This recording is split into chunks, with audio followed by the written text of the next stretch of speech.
Hi everyone, my name's Matt and I'm the founder of Cryogenx. We are a medical device startup developing technology for a hotter planet.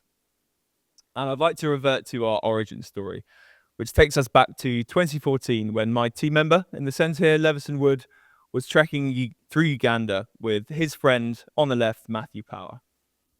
Now, 2 hours after this photo was taken, Matthew had died of heat stroke. They'd been trekking for 8 hours in arduous conditions, and he unexpectedly collapsed. Over the next 2.5 hours, Leveson had to watch his friend die in front of him from extreme heat. Now, tragically, this isn't an isolated event. 489,000 people die every year from extreme heat. And it's only getting worse, you'll be delighted to hear. With the effects of climate change, there will be a 257% increase in heat-related deaths in the UK alone, and that's a pretty temperate climate we can all agree on. In other areas of the world, there will be changes near to 500%, and that is purely climate-driven. Now, I'd like to talk briefly about heat stroke and what it does to the human body. And to do that, I've got this image, which I promise I'll provide some context to very shortly. So heat stroke is part of a family of conditions of heat-related illness, which is driven by environmental exposure to heat and humidity, combined with physical exertion, be that as part of an occupation, playing sport. Yes, thank you. Sorry. Where'd I lose you? Shall I restart? So when the human body heats up, it is effectively cooking itself. It's a very crude and very lewd anecdote. However, it is similar to cooking an egg. Once you reach a threshold of 40 degrees Celsius, you start to get cell level degradation and damage. Now, if you don't rapidly reduce that temperature, you start to cook yourself. Again, a very crude anecdote, but one which makes it understandable for us all. Now, the current gold standard treatment method for heat stroke is a full body ice bath.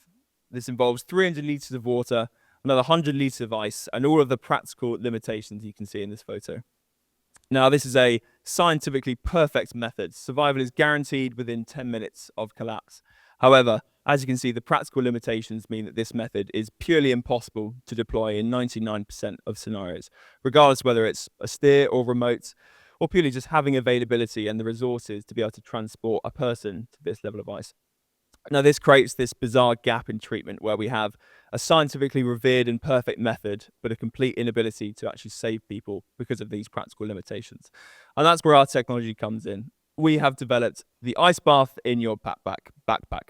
It's a portable, on-demand, easy-to-use core body cooling technology, able to deliver life-saving cooling anywhere in the world.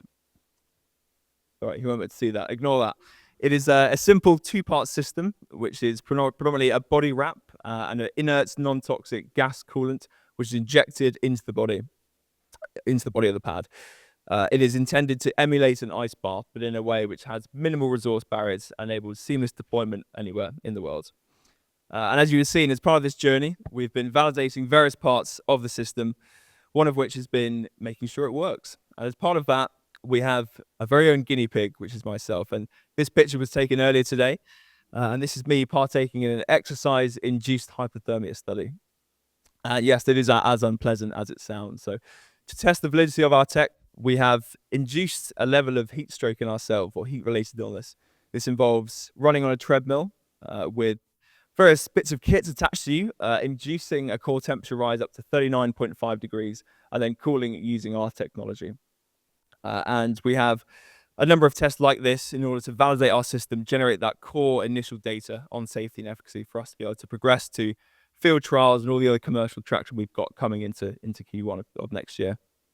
And I'd like to leave you briefly with something which struck me quite significantly last year, and I'm sure will have food for thought for us all. There was an article by the New York Times last year saying that if Phoenix in Arizona had a blackout in their power source during a heat wave day, then 800,000 people would require emergency care within that single day. And there'll be hundreds of thousands of deaths as a result of that. Now, obviously, this is a very specific scenario, but we're now in a perilous situation where so many parts of our world is becoming uninhabitable because of extreme heat, because of what we're doing to the planet. And we are woefully inequipped at this current state to be able to protect us as humans, but most notably as populations. And so, yes, we are driving this forward. and developing what we think is an absolutely critical piece of technology for human health. And we really do want to engage with as many people as possible who can help put our technology into the hands of people who really truly need it most. So thanks so much, and we'd be delighted to speak for anyone. Great.